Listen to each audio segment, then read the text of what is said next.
Palace of Westminster awaited the arrival of Her Majesty the Queen. From this historic place, centre of the British Commonwealth of Free Peoples, has gone forth the pattern of parliaments, the Westminster model.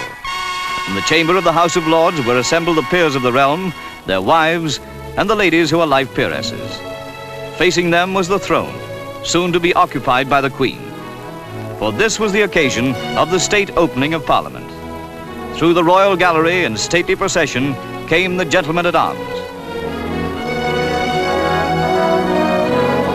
The Lord Great Chamberlain, the Marquis of Cholmondeley, received the imperial crown and proceeded to place it upon the table to await Her Majesty's entrance.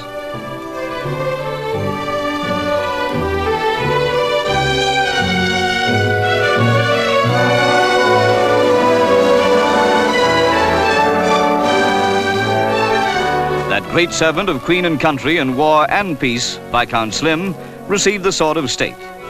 The cap of maintenance was to be borne by Lord Mills.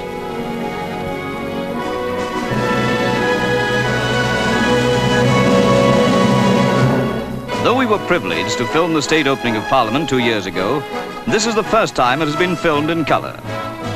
Now, through the Royal Gallery came the Duke and Duchess of Gloucester and the Duchess of Kent, proceeding to their places in the House of Lords. In a few moments, Her Majesty would arrive at the Palace of Westminster, awaited by the Earl Marshal, the Duke of Norfolk, and the Lord Great Chamberlain.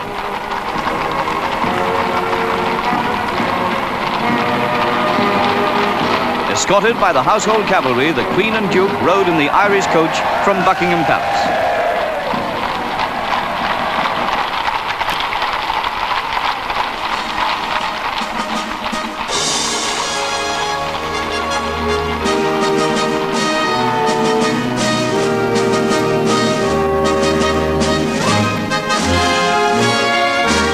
This is the established pattern of the royal arrival on this state occasion.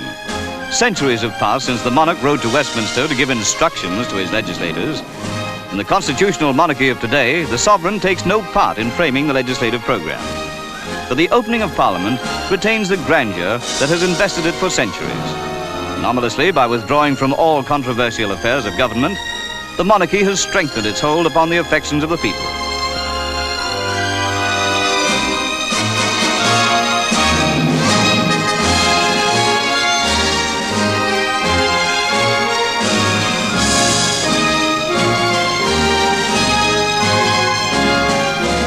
Now time for the Lord Great Chamberlain to convey the imperial crown to the royal robing room.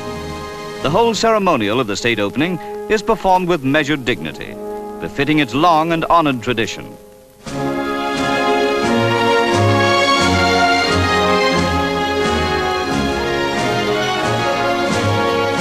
The moment was now approaching, at once moving and exciting, when Her Majesty would enter the royal gallery.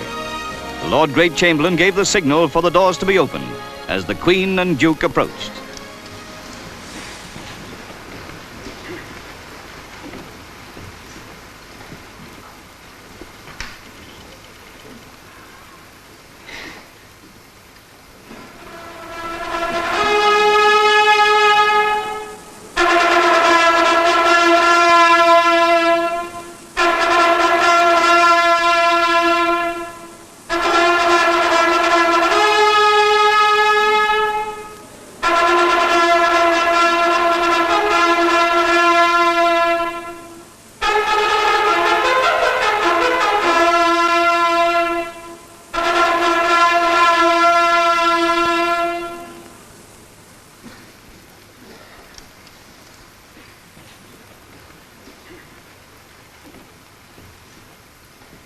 To watch this progress through the Royal Gallery is to be aware of how fortunate is Great Britain in her constitutional monarchy, and how fortunate in the mid-20th century that the crown is worn by a young and lovely woman, secure in the affections of her many peoples.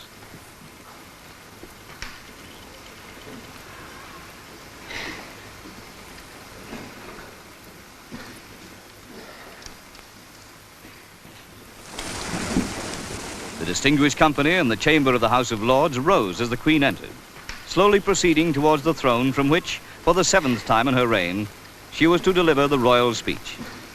As always, the legislative program outlined therein was prepared by the government and referred to measures which the ministers proposed to introduce in the forthcoming session.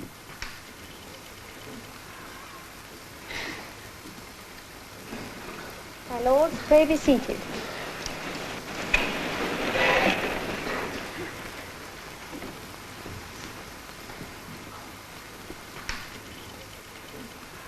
The Lord Great Chamberlain, with the Queen's assent, commanded Black Rod, Lieutenant General Sir Brian Horrocks, to go to the House of Commons and bid its members to come to the upper house.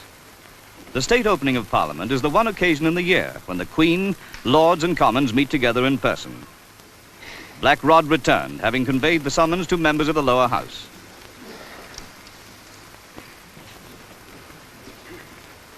The Commons were headed by the Speaker, followed by the Prime Minister and the Leader of the Opposition. Party strife was banished for the time being.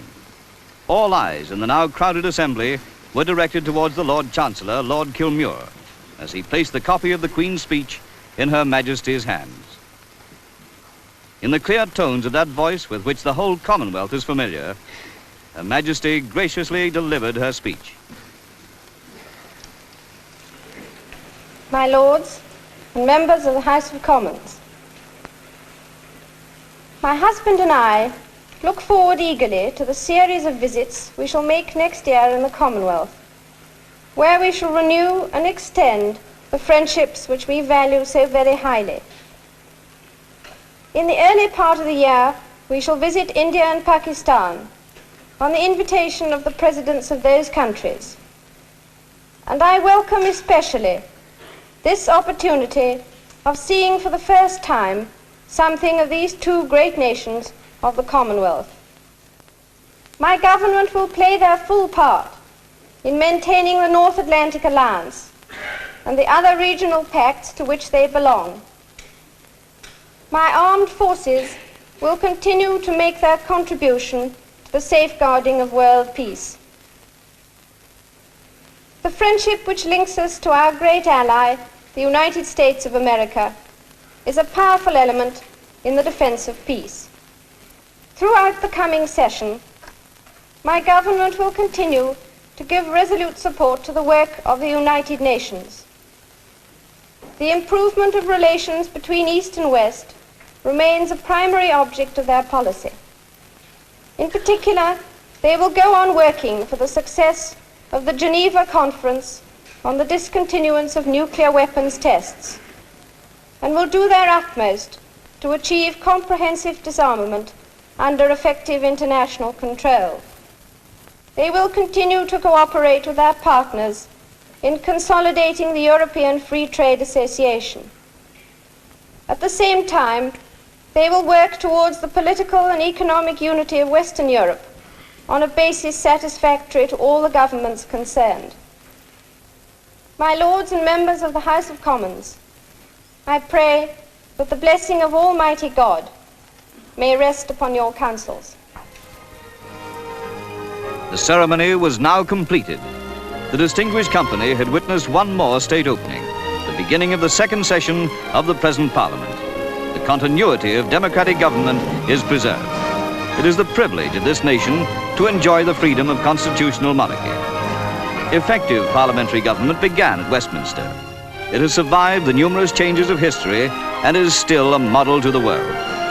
And how splendidly Her Majesty becomes her royal office.